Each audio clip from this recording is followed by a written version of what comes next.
I took a drive late one night. What happened will haunt me for the rest of my life. Oh, before I forget, man, I was wondering if you could help me with something. The cashier, an acne-riddled kid who looked to be in his late teens or early 20s, looked up from shoving the bag of potato chips, 2 sodas, and a pack of Lucky Strikes into a plastic bag. For a moment, he just stood there, seemingly frozen in mid-action. Then he finally answered, "Yeah, what's up, man?" I let out a barely perceptible sigh. I'd been half afraid that I would be told to take a long walk off a short pier, to put it politely. Feeling relieved, I reached into my back pocket for what was there. You see, I seem to have, well, sort of gotten lost out here. I decided to take a late-night drive, and ended up getting turned around on all these 2-lane back roads. I unfolded the map and set it on the counter so he and I could both see it before continuing. So I was hoping you could point out on here roughly where we are, and, more importantly, the way to get back to the main road. There was another long stretch of silence, and then the kid began to laugh, softly at first, and then louder. "Dude, a paper map," he managed out between wheezes. "Are you for real? What year do you think this is? 1993? For my part, I simply let out a resigned sigh. I'd had a bad feeling. I would be getting this sort of reaction from someone his age, and it looked like I'd been proven correct. Can't say I didn't see it coming. He wiped tears from the corners of his eyes and looked at me. "Seriously, bro, don't you have GPS in your car or something?" he asked. Immediately, I hooked a thumb over my shoulder, pointing out the glass entry door at the beige sedan sitting at the gas pumps. "Not in a Honda Accord from 1979, I replied simply. As he looked behind me out the door, I could see he wanted to make another quip, probably something about how I should buy a newer car.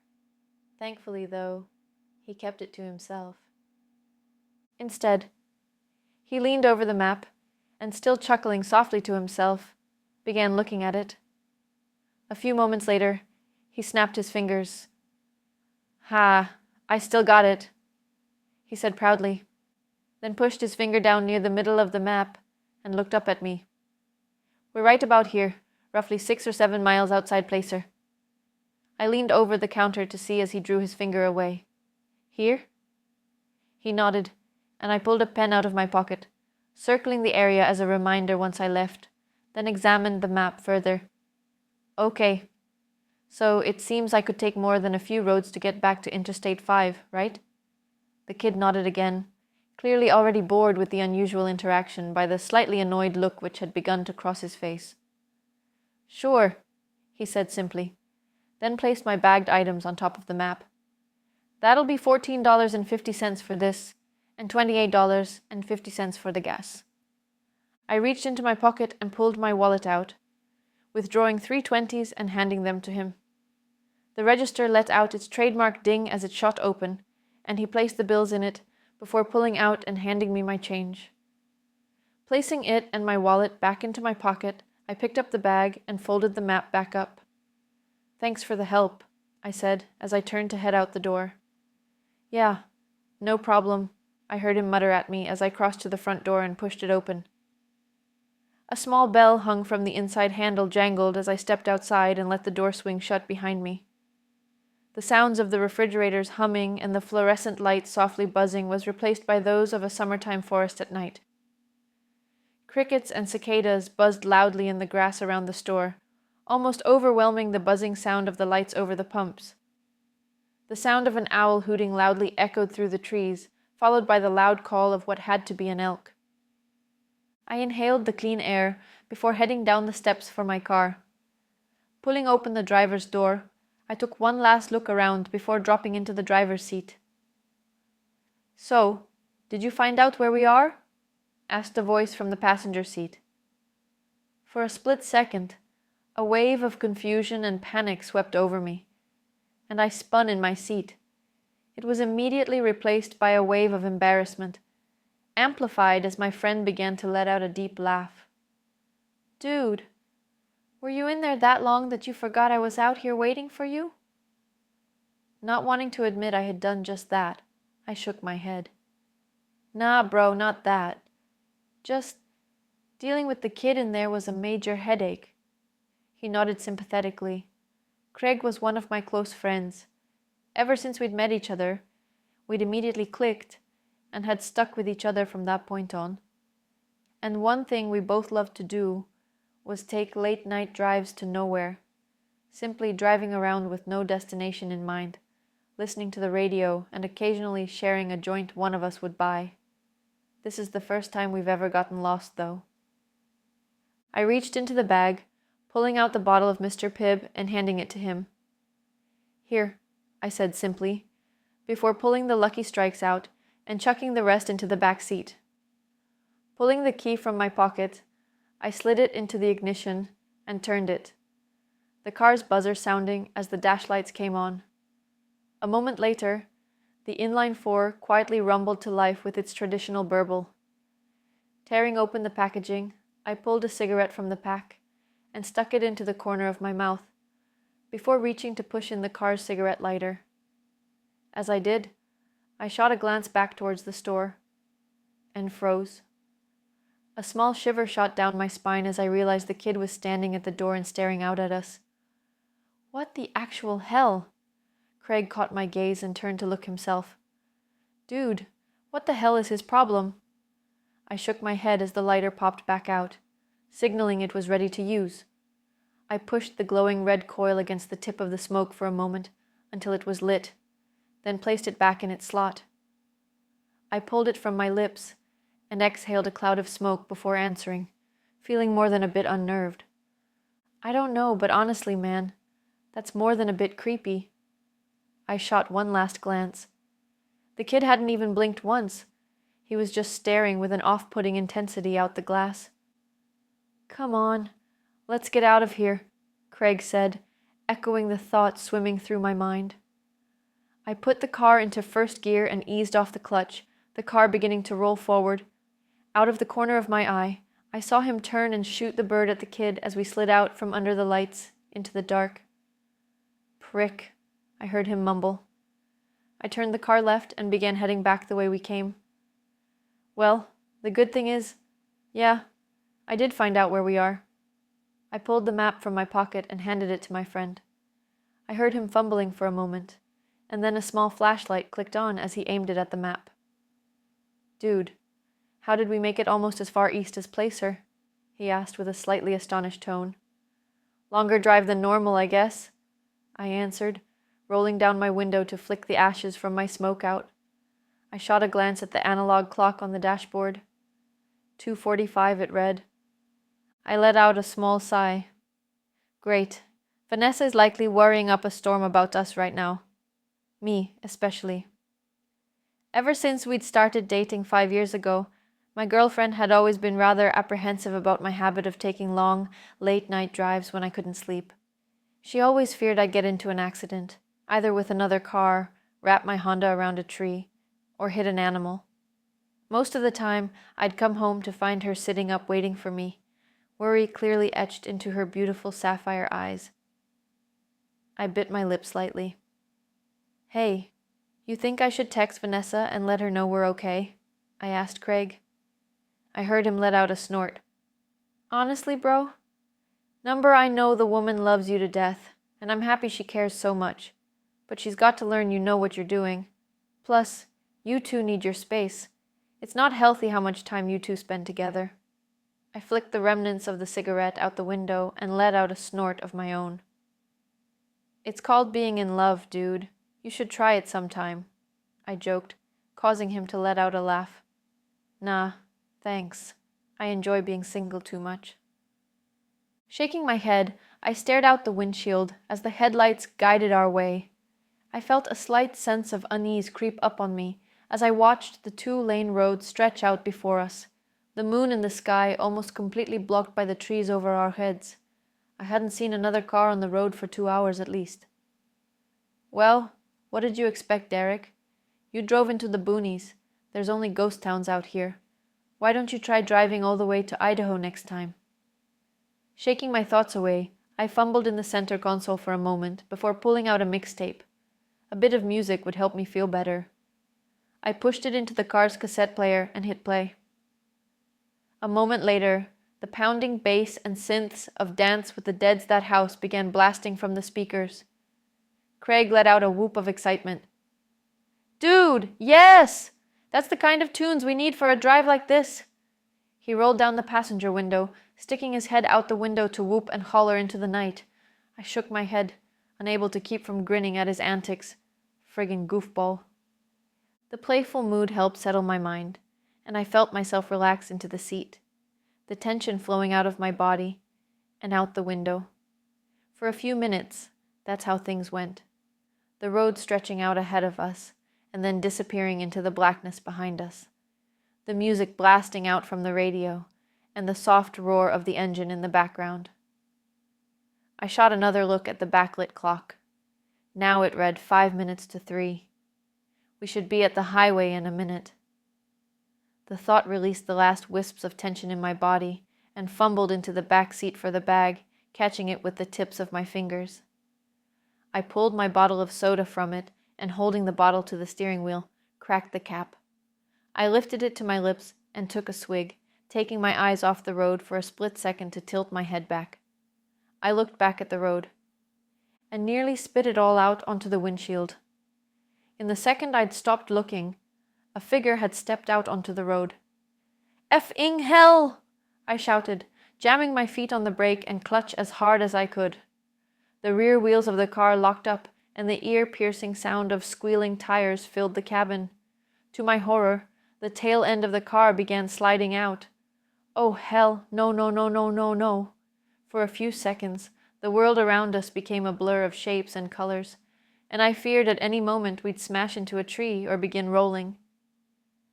Thankfully, the car finally came to a stop with a screech of protest from the suspension. We were facing back the way we'd come.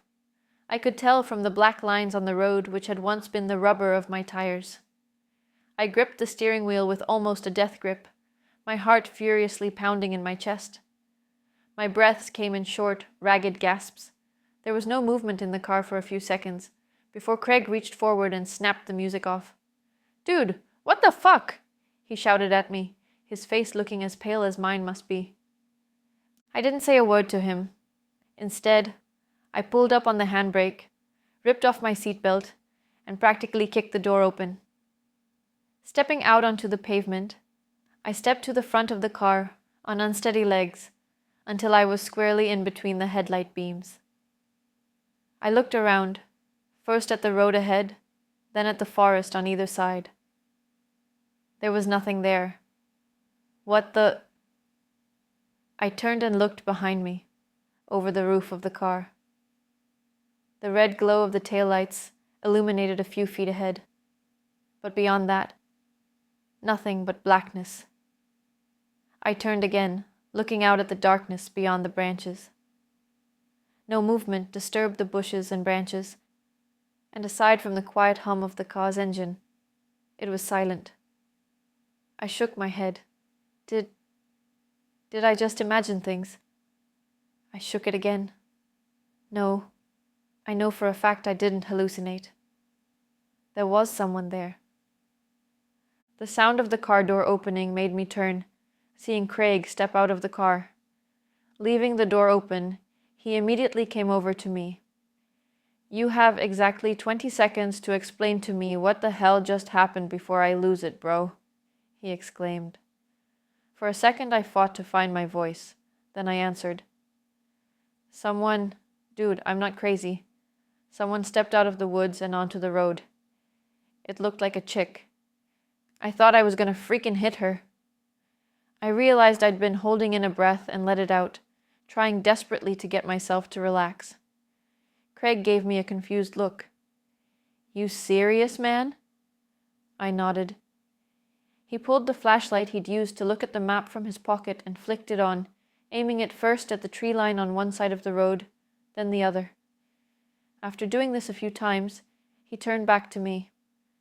"Well, whoever it was, they're not there anymore." His brow furrowed. "But Why would a chick be out here in the middle of nowhere? He muttered, more to himself than me. I still answered, I don't know, man. It's freaking Josephine County. For as many good people live out here, there's also a bunch of weirdos. I heard my friend let out a snort of laughter and reply, but something had caught my attention. A feeling which had slammed into me with all the weight of a Peterbilt. The feeling of eyes boring into the back of my skull. I spun around, looking back towards the car and seeing nothing there. But the feeling remained, and I didn't like it one bit, especially when the feeling came again, this time from the direction I'd just been facing a moment ago. Realization dawned on me, and I felt a chill ripple through me, along with the flicker of fear and realization. Oh, shit, I whispered. Craig turned to look at me. What? He asked, seeing the look on my face. He repeated, What? I looked up at him, speaking with a bit of a weak voice. Let's get back in the car, right now. He didn't argue, thankfully. He was already moving for the open passenger door, and I matched his pace as the feeling of being watched intensified, as if someone were rapidly approaching from the woods. Oh, hell! I broke, first into a run, then a full-out sprint for the last 10 feet, tearing at the door handle and practically launching myself into the driver's seat. Slamming the door closed behind me, I jammed down on the door lock, seeing Craig do the same. He turned to me, his face hidden in the dark, but his voice giving a perfect mental image of it. What the hell was that, man? The tone of it gave away the fact he'd felt, even for the briefest of moments, the same feeling of dread and fear I'd had. You remember those videos of people driving on empty roads in the middle of the night, only to have someone step into the road and get them to stop? I asked. A sharp intake of breath came from the passenger seat before he answered, finishing my thought. And then a bunch of people spring out of the woods trying to ambush them. Oh, hell no. My thoughts exactly. Time to friggin' leave. I released the parking brake, pulling on my seatbelt and jamming the car into first gear.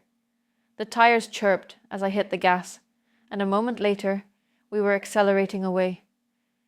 As we did, the feeling of being watched rapidly fell away to nothing, and I allowed myself to let out a relieved sigh.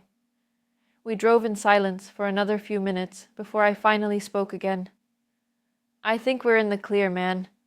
Craig let out a soft laugh. Thank fuck for that. I nodded, then reached for the soda which had fallen, wedging itself by the parking brake. Snatching it up, I uncapped it and took another swig, the still cool liquid invigorating me a bit. Recapping and dropping it behind me into the back seat, I let a laugh of my own. I don't mean to be a Debbie Downer, Craig, but I think after this, I may take a bit of a break from late-night drives. This just got under my skin too much. For a few moments there was nothing, and then he answered, As much as that sucks, bro, I can understand. No problem at all. I thought I could detect a small tone of sadness in his voice, along with something else I couldn't place, but then I heard him sit up straight. Hey, Jake?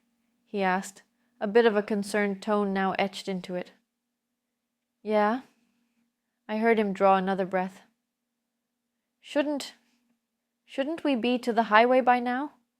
Or at least see the lights of passing cars? I hadn't been fully concentrating on anything except the next stretch of road in my headlights, but at his words, I jerked my head to look beyond them. What the actual hell? He was right. The lights of cars and trucks flashing by on the freeway should be visible through the dark.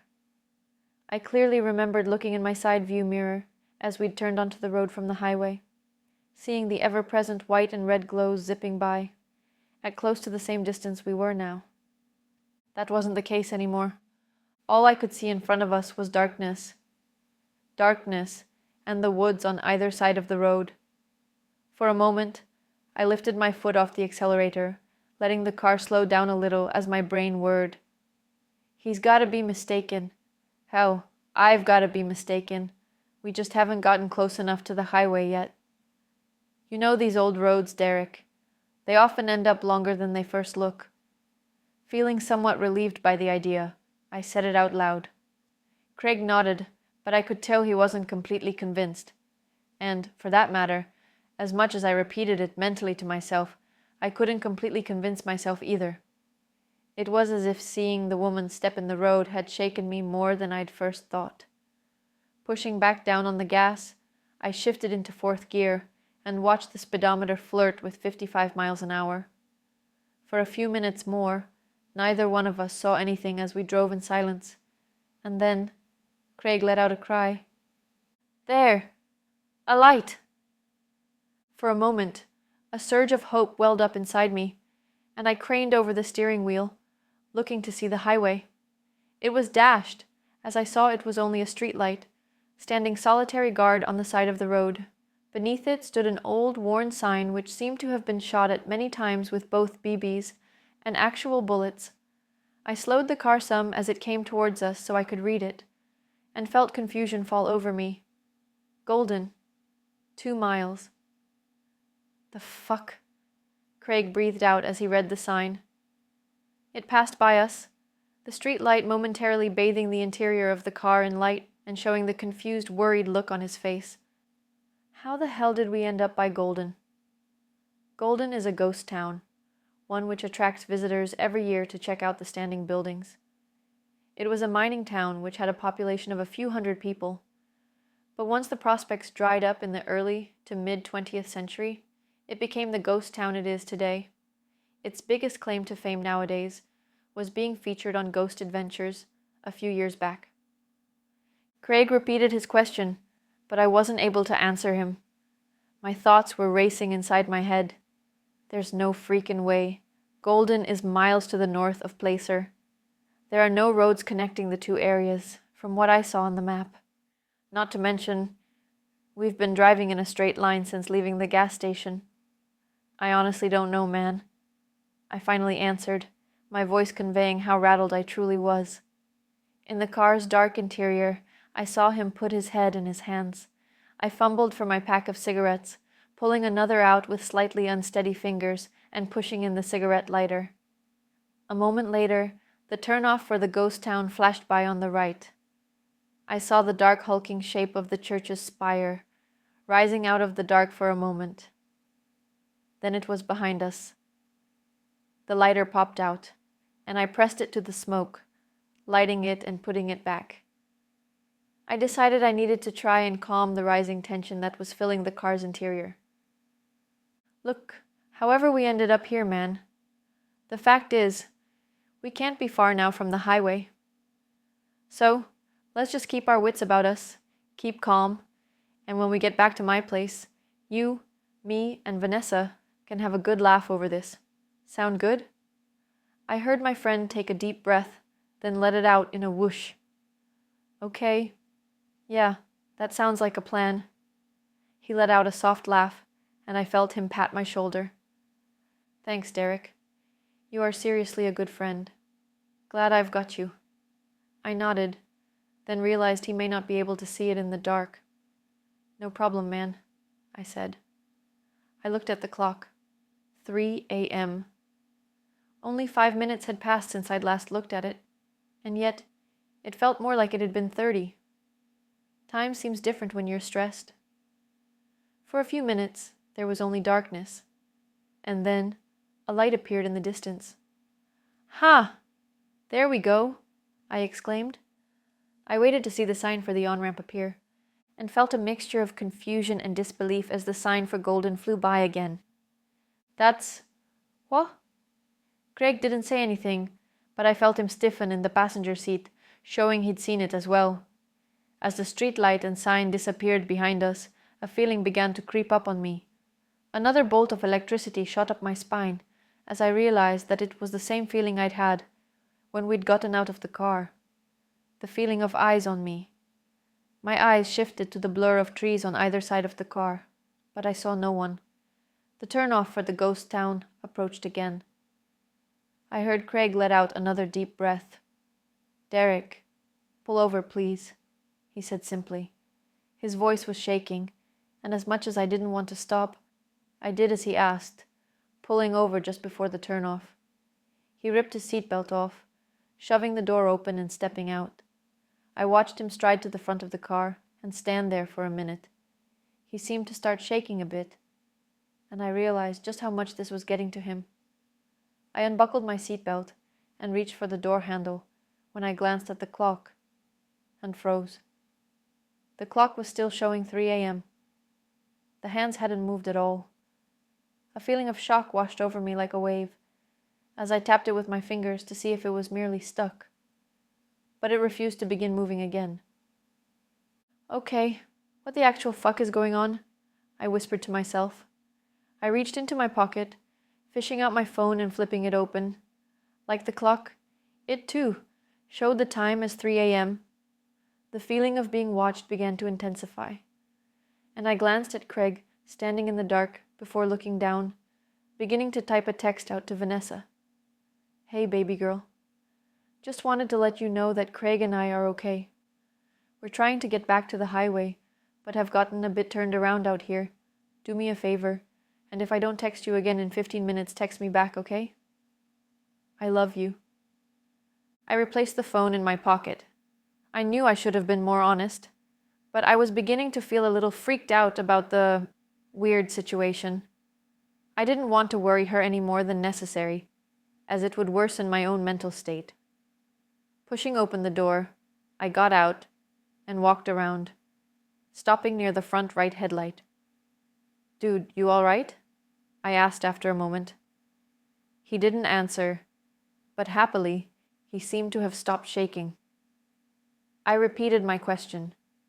When he didn't answer my second and third calls, I began to feel a new sensation creep up on me, a potent mixture of dread and fear. Craig, dude, you're creeping me the fuck out.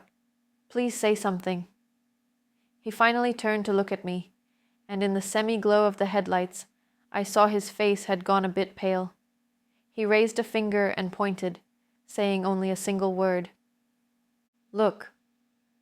My eyes followed where he had gestured, and I began to feel like I was standing under a freezing cold waterfall. The cigarette dangling from my lips fell from my mouth to the ground. Standing about 50 feet away, just inside the tree line, was a figure. It was drenched in gloom, but, with a gasp, I realized it was the same woman who'd nearly caused me to wreck. Oh, fuck me sideways, man. I swallowed, finding my voice. We should get back in the car, Craig. He nodded. I think you might be right, he answered, his voice wavering. Not taking our eyes off the figure, we slowly backed up until we reached our respective doors and climbed in. I didn't even bother pulling my seatbelt on. I just jammed the gear shifter into first and floored it. Dirt and gravel kicked out behind us, and the car shot forward onto the road. This time, I didn't let up on the gas. I kept my foot hard down, the engine beginning to roar as I shifted into third and fourth. The speedometer reached 60 as I shifted into fifth gear, the feeling of being watched intensifying with each passing second. I prayed that I would see something, anything ahead of us. An intersection. A house. A freaking out-of-use payphone, for fuck's sake. And then my blood turned to ice as a light appeared ahead of us, the exact same one as before, with the sign underneath. My eyes flickered to the clock, and terror shot through me as I saw it still was frozen at the same time. This isn't good, bro, Craig said from the passenger seat. I agreed with him, but didn't say it out loud. I kept my foot to the floor, the speedometer now hitting 80. The turnoff appeared again, and what I saw made my heart begin to pound erratically. The woman had gotten closer to the road, and she wasn't alone anymore.